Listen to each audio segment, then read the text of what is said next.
Hey, restorers, welcome to a very special episode of the Restoration Today podcast.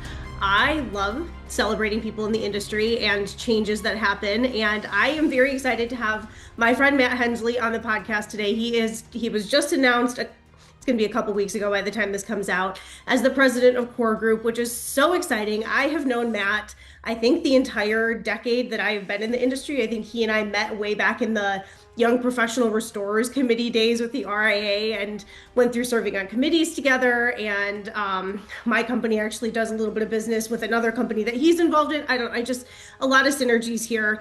And so I'm just very excited for Matt to step into this role and to talk about what is happening with Core, what's new, all of those kind of things. So, Matt, welcome. Thank you for being here and congratulations. Thanks, Michelle. Thanks for having me. Yes. So I'm going to toss it over to you. I have so many questions. Where do I even start? So I'm going to start by having you share your background in the industry before we get to kind of this promotion and your new role with Core. You've had a good history and a good background in the industry, starting as like in an independent restoration company. So kind of share your journey over the years. Yeah, sure. So a long time ago, I got introduced to an insurance company, and a friend of mine was working there. A friend of mine oversaw the insurance, the claims piece of it, and asked me if I'd be willing to come check that out and look at becoming an insurance adjuster. So looked at it, and I liked all the perks of it that I saw. Turns out that insurance adjusting is really hard work. And so moved over there, I was a property adjuster for 5 years with Erie Insurance, did some cat work. And then I was presented the opportunity with a friend of mine to look at starting a restoration company. He had just started it 6 months prior to me coming on board, and we hit it off, and we were able to grow and scale that. For the next 10 years, we grew fairly large, fairly quick.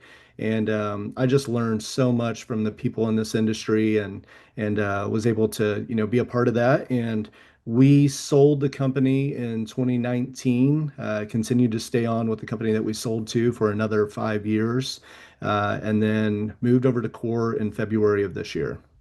Perfect. Okay, so what was your initial role when you moved over to Core? Initial role was SVP of revenue. Essentially, I headed up our sales teams. When I came on board, we had some restructuring, some changes that a lot of changes that just happened. And so I basically had to build a sales team from scratch on the membership side. We already had a carrier sales team in place that are just absolute rock stars. So that was, it made my transition there a lot easier.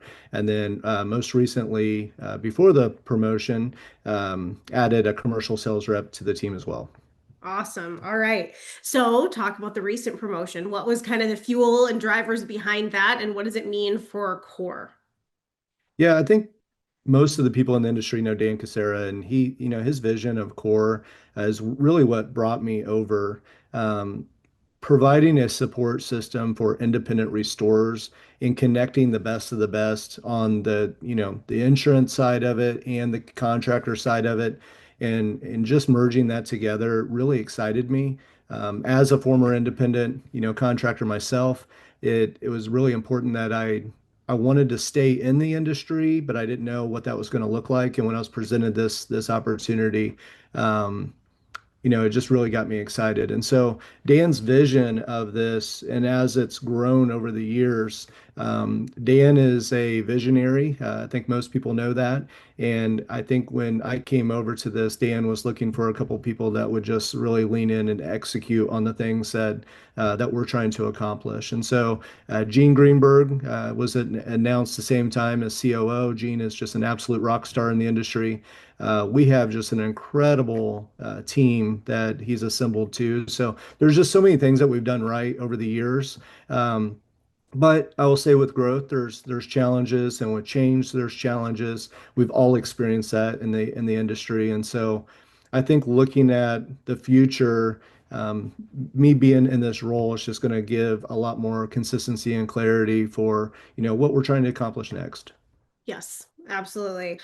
Okay, so you and I have chatted some offline, and one of the big questions that I get posed often in the industry is how would I define core? And so, I've had those conversations with Dan and Beth and other people on the team, and I know that this is something that is kind of in your strategy box to truly, truly define. So there's no gray area. So what is core? If I was going to ask you today, as somebody that didn't know the industry at all, what is core?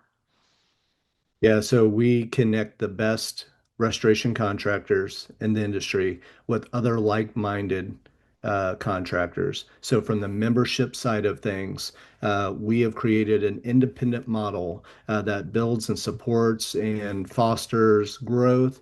Um, on the membership side. The other side is that we have our managed repair network, and we've went out and landed the best insurance companies as well. And so when you merge those two together, I think something special happens, right? And so it's really about elevating the industry as a whole. And so bringing in contractors that are truly focused on just a mission mindset of doing what's right consistently. They're constantly wanting to help each other. It's kind of a give to get model where you're truly going into it to help others, and in return, you usually get help and support yourself. And so that's really what core is best in class restoration contractors, best in class carriers. We merge those together, and we just try to elevate the industry as a whole. Perfect. So you and I were together a few weeks ago in Detroit, which was awesome. And so you had a commercial summit at Saxy, which is also a Zolman company. That room was filled with some of the best contractors that there are, and those are the core elite members. And I know that the elite membership has grown kind of considerably in the last few years. So what would you say is kind of the value of being a core elite member? Because I know that that is a little bit different than the managed repair side, where there isn't necessarily always claims coming through, right? But there's other value and reason to be part of that. So how would you define that? Yeah, Dan plays a video that we do for a new member presentation, and one of the clip in there is from one of our members, and he said, "I joined for who's in the room." Mhm. And I think that's what really defines the core elite is the people that are sitting at the table. They don't necessarily need the day-to-day business help like, a smaller restoration company would. They've got a lot of SOPs figured out. They got their systems. They have all that. But the network that you're able to join into, and there are so many opportunities that I had to pass on as an independent restoration company because I was a one-off location. Mhm. And we're competing out there against ServPro, ServiceMaster, some of these big franchises that have a lot of dots on the map.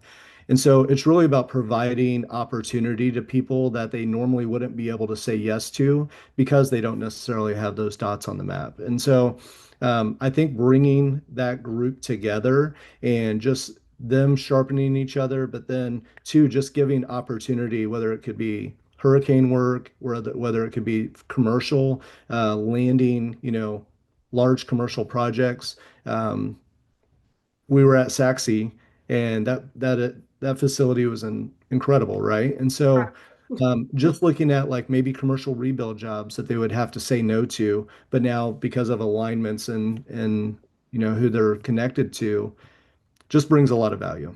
Yes, absolutely.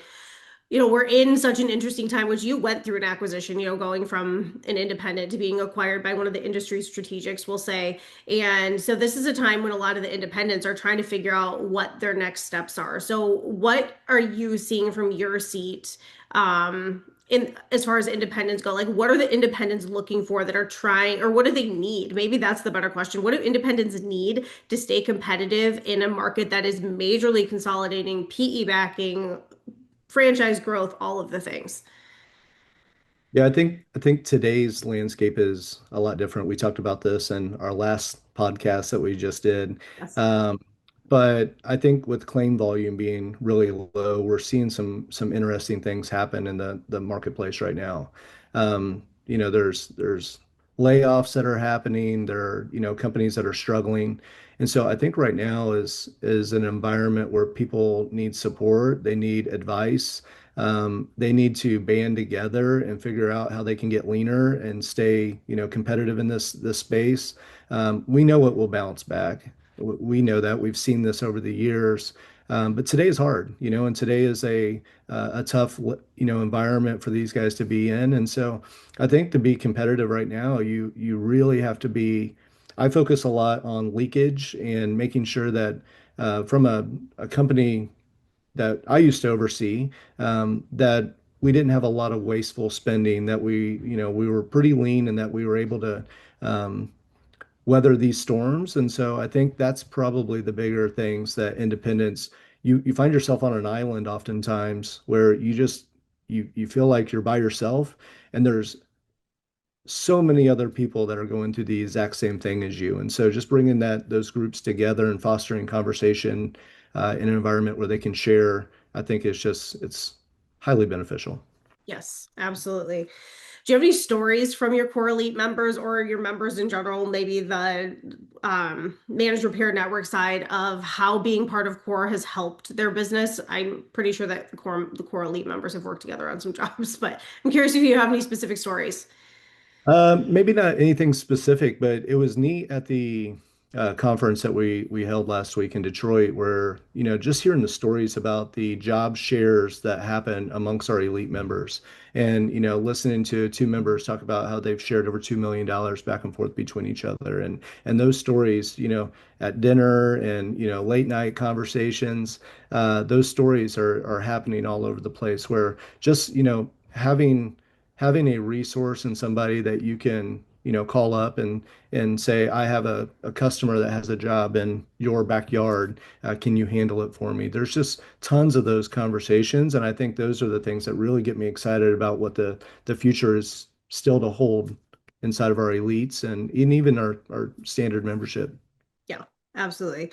I had a question, it just left me, but I'm curious what you would consider. What are some of the factors that determine if somebody can be a core elite member? Are there kind of these like criteria that they have to meet to be part of that top percentage group?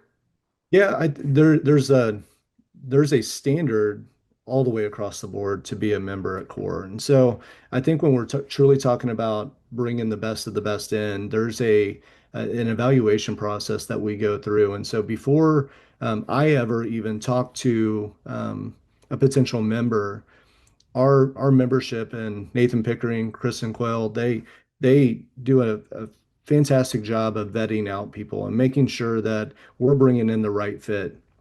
And so from an elite standpoint, yes, there's revenue marks, there's reputation, there's the size, how long you've been in business. There's a lot of qualifications that go into all of our membership. But I think the bigger thing is that the final step of becoming a core member is that our members have to approve. They Oh, have to put the final stamp of approval. So we get them all the way to the finish line, and then our members have to give us a thumbs up to say whether or not they're qualified enough to join. And so we have to do our due diligence on the front end to check their online reputation. We check financial. I mean, there's so many things that we go through to make sure that this is the right company. We meet with them. We do dinners with them. We do all kinds of things, right? To not only get to know the company, but to get to know the person too. Because as you and I know, and we've talked a lot about this over the years, this is still very much a relationship business. And so sometimes it's, going to dinner and talking to the person to realize whether or not they're truly a good fit or not. yeah, absolutely. At the commercial summit and at the collective, anytime I've been around core elite members, and I feel like the industry knows these companies pretty well. They're all pretty well-known companies for the most part. But what do you think has driven it's clear that they do have good relationships with each other, especially the ones that are pretty heavily involved. I can think of maybe, you know, six or seven that are pretty heavily involved and clearly have good relationships despite being in way different parts of the US. So what do you think has fostered those relationships to be so solid? Yeah, I think good people tend to run around with good people, right? And so I think that's probably the bigger thing is that because our vetting process is so good and while this is a really big industry, it's also very small in a lot of ways, right? So we typically know who the better companies are that are at least striving to be the best, right? It doesn't mean we all slip up and we all, mess up jobs, from time to time. But the people that I see that are in that elite category, and honestly, our membership throughout are the ones that are truly just striving. Like they don't settle at that. I'm a 25, $30 million company. They don't settle at that. They're constantly striving to be the best. They're constantly striving to run in the circles that are going to challenge them and foster collaborative growth. And so that's probably the biggest thing that I see is that good people run with good people. This is so true. That was something else that we were talking about offline. You and I have run in the some good circles, and we've been fortunate with that, and some good friends that we've made over the years, and friends that come back in the industry at RA last year or whatever. And it's like, oh my gosh, yeah, Yep. running in good circles. How would you differentiate core between, there's different opportunities in the industry now. RIA has grown so much, and so there's a lot of really good members of RIA. So there's the AGA regional events where they can get together, and there's also some other organizations in the industry that I won't name, but that do bring together contractors in different ways. So what would you say is the differentiator between core and maybe other opportunities for independents to kind of find a home and come together? Yeah, I think nobody else does what Core does. There are a lot of companies that do pieces of what Core does, but nobody does, holistically everything that we do, that I'm aware of. And so, um, I think the big things that Core is able to do is foster bringing people together, and then the managed repair network. I think what really just defines us is that we truly are leaned in on the independent model. We Mhm. do have affiliates that, for to provide dots on the map that aren't all independent companies, but for our membership specifically, you have to be an independent company. And so I think that's probably one of the things. I'm biased. I love, independents they have to work in a different way, right? So nothing is handed to them. They don't have national agreements right out of the gate. They don't have SOPs and playbooks and all these things that are already built for them as a starting point. Most of these guys have had to build everything from scratch. And so, I'm biased towards them, and I have a passion for wanting to help them. And so if we look at the RIA TPA scorecard, right? That's one of the things that for the past 3 years, who knows what the future holds, but for the past 3 years, um, Core has been listed as the number one managed repair network on that scorecard, and that is selected by contractors, Mhm. right? So as opposed to a managed repair network saying that we're the best, um, our contractors out there in the marketplace are the ones saying that so far we've been the best, right? And so um, I look at all that. And I look at what we're trying to do with independence. I look at what we're trying to do in the marketplace with carriers and how selective we are on that as well. And I think just across the board, that's what separates Core Yeah. is we nobody does everything that we do, and the things that we do are very good. This is a random question, but can the independents be PE backed or are they straight independent? Yeah, Gray, I know. there's gray area in there because our membership is based upon territories, right? Yeah. So, if a company comes on board that is P backed where they have a ton of locations across the board, we have to be very careful about that because we need to make sure that we're not putting people in territories that are already filled. Mhm. For core right now, the state of Florida is full, right? We can't add another member in the state of Florida. There's very limited space in California.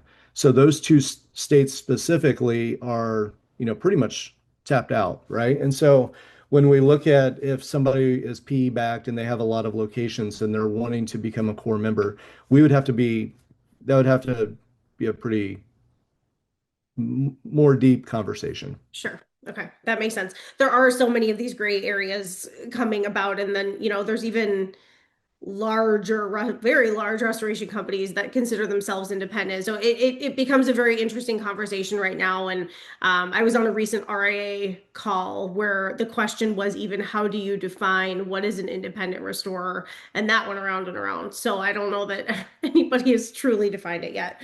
Um, okay, so what's next? What's next for like maybe the next 12 to 24 months? Kind of what's your vision now that you and Gene are in these roles?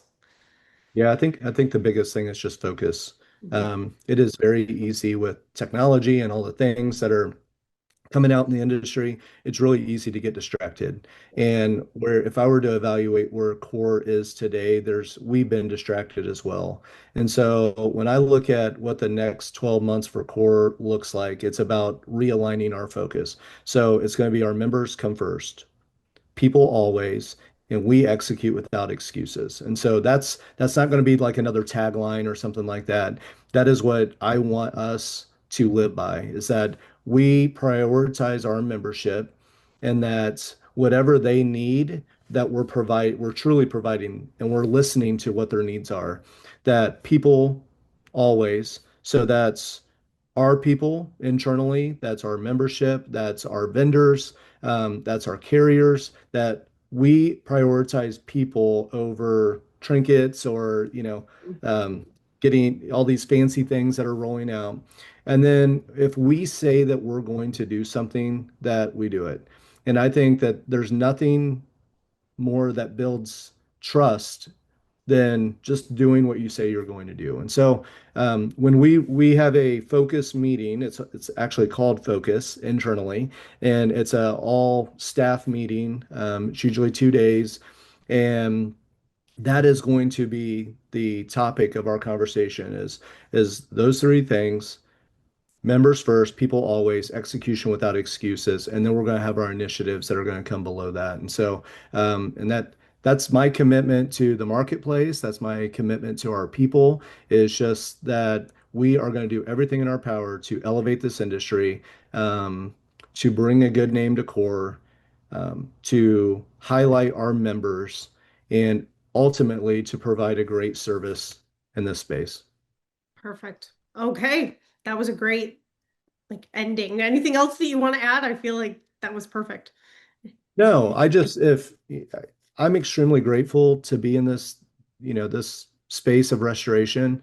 It's something that has given me so much joy. It's hard, but it's given me so much joy and the people aspect of it.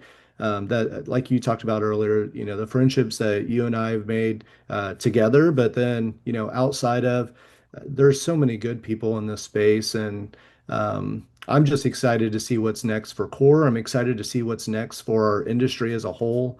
Yes. Um, I know with AGA and all the things the RIA is doing, and there's a lot of people, even outside of the RIA, there's a lot of people that are making great strides in our space. Technology is going to change a lot of things. I don't know what it's going to be, but with AI and everything that's rolling out, and this, spatial awareness estimating and all the things that are, to come, um, it gets me excited to see, what the future holds. Yes, absolutely. I totally agree. And hopefully there's some weather and more claim volume ahead for everybody because that would be a It'll good. happen. It will. Yeah, It it always will happen. does. Yeah. Doesn't stay away forever. Well, Matt, Yep. thank you so much for joining me. Congratulations on the promotion. And I look forward to seeing the direction that Core goes from here and continuing to grow and be a big part of the industry. So thank you. Thanks, Michelle. For more restoration today and the latest news, visit our website, cnrmagazine.com, and find the latest episodes of the Restoration Today podcast on your favorite podcasting platform.